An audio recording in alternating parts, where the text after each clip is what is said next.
Some big breaking news to tell you about this afternoon that sort of spans social media, business, and politics, too. Twitter has announced that it is official. The company has agreed to be sold to Elon Musk. The billionaire businessman and the wealthiest person in the world right now will purchase all Twitter shares, valued in total at approximately $44 billion, which will make Twitter a private company.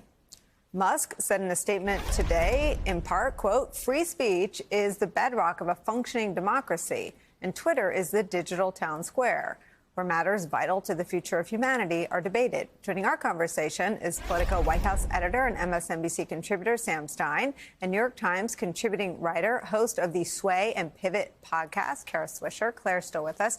Okay, so Kara, last time you were here, I was trying to understand who Elon Musk is and was, and I kind of went home and tried to do some homework. Now I still wonder who he is, but now I wonder what he's going to do. I think everyone, certainly in politics, wants to know, does Trump come back? Tell me what this means for that town square, as Musk describes it.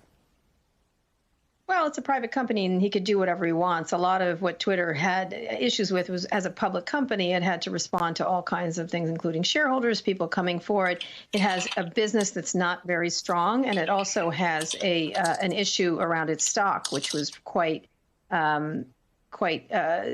flat since it went public. And so it's always struggled to make money, especially in the shadow of Facebook. Now it's got a private owner who does whatever he wants, and therefore it will be whatever he wants in that regard. And his other shareholders, of which there are a few, I'm sure, and banks and others that will also be part of the funding of this thing.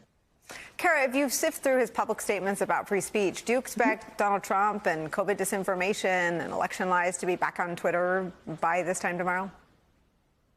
No. Let's sort them out. Donald Trump, I think he will let him back on Twitter. He's talked about timeouts for people who make trouble, not permanent bans.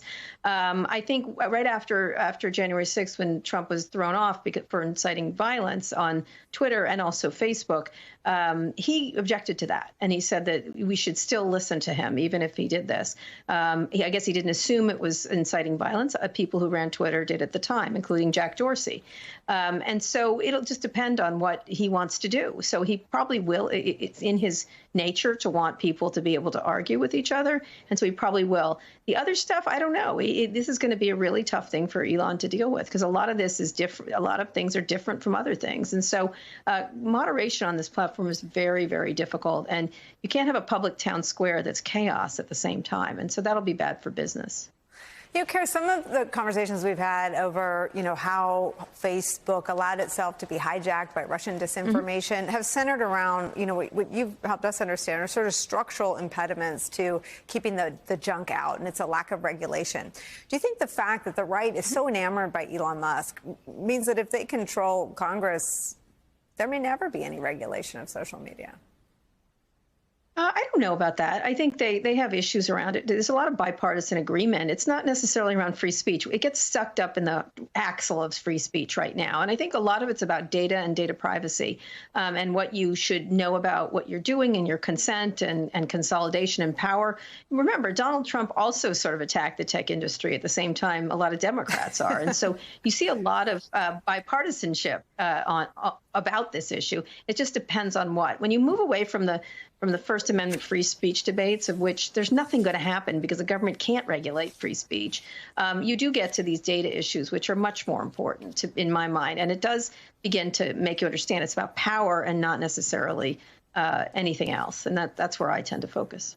What should people know about Elon Musk's wildly successful previous endeavors? I mean, what is the potential good he does at Twitter?